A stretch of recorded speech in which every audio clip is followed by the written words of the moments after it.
আল্লাহর নৈকট্য অর্জনের জন্য, ইবাদত বন্দেগীর জন্য সোনালি সময়, যখন আসমানের দুয়ারসমূহ খুলে দেওয়া হয়, সেটি হলো যখন বান্দা আল্লাহ তাআলার বড়ত্ব বর্ণনা করে বলে আল্লাহু আকবার কবীরা, আল্লাহ সবচেয়ে বড়, তার বড়ত্ব আমি বর্ণনা করছি, ওয়ালহামদুলিল্লাহি কাসীরা, এবং আল্লাহ তাআলার অধিকতর প্রশংসা আমি করছি, ওয়া সুবহানাল্লাহি বুকরাতাও ওয়া আসীলা, কোন কোন বর্ণনা আছে ওয়া সুবহানাল্লাহি ওয়া বিহামদিহি, আর যে হাদিসটা সহিহ মুসলিম বর্ণিত হয়েছে সেখানে ওয়া সুবহানাল্লাহি বুকরাতাও ওয়া আসীলা, সকাল এবং সন্ধ্যা আল্লাহর পবিত্রতা জ্ঞাপন করছি।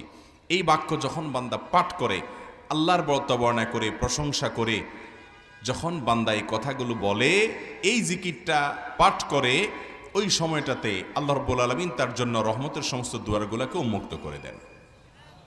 এই জন্য ভাইরা, এই দোয়াটা বেশি বেশি করে পাঠ করা, এবং এইটা পাঠ যখন করব তখন আমরা এই কথা চিন্তা করব যে এই সময়টাতে আল্লাহ রাব্বুল আলামিন আমার জন্য রহমতের দুয়ার উন্মুক্ত করে দিয়েছেন। দোয়াটা আবারও বলছি, আল্লাহু আকবার কবীরা ওয়ালহামদুলিল্লাহি কাসীরা ওয়া সুবহানাল্লাহি বুকরাতাও ওয়া আসীলা।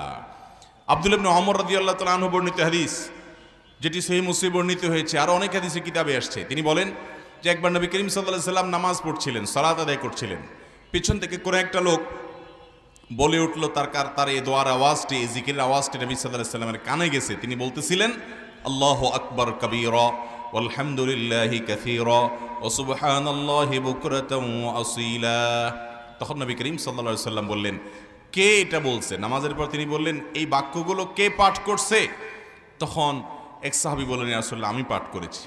তখন নবী সাল্লাল্লাহু আলাইহি সাল্লাম বললেন, তোমার এই বাক্যগুলো পাঠ করার সময় আল্লাহ রাব্বুল আলামিনের রহমতের সমস্ত দুয়ার আসমানে খুলে দেওয়া হয়েছে, জিবরিল আমাকে জানিয়ে দিয়েছে। এই জন্য ভাইরা, এই দোয়াগুলো আমাদের মুখস্থ হয়ে যাওয়া দরকার। মাঝে মধ্যে আল্লাহর কাছে এই বাক্যগুলো পাঠ করা দরকার এবং বলা দরকার। আমরা একটু বলি, আল্লাহু আকবার কবীরা, আল্লাহু আকবার কবীরা ওয়ালহামদুলিল্লাহি কাসীরা ওয়ালহামদুলিল্লাহি কাসীরা ওয়া সুবহানাল্লাহি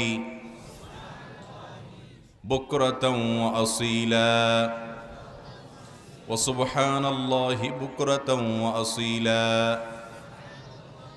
এই দোয়াগুলো, এই বাক্যগুলো আমরা বেশি বেশি করে পাঠ করব। এই দোয়াগুলো পাঠের সময়টাও আমাদের জন্য, পাঠকারীর জন্য সোনালি সময় হয়। আল্লাহ তাআলার রহমতের ভান্ডার তার জন্য উন্মুক্ত হয়। চাওয়ার জন্য, জিকিরের জন্য গুরুত্বপূর্ণ একটা সময়।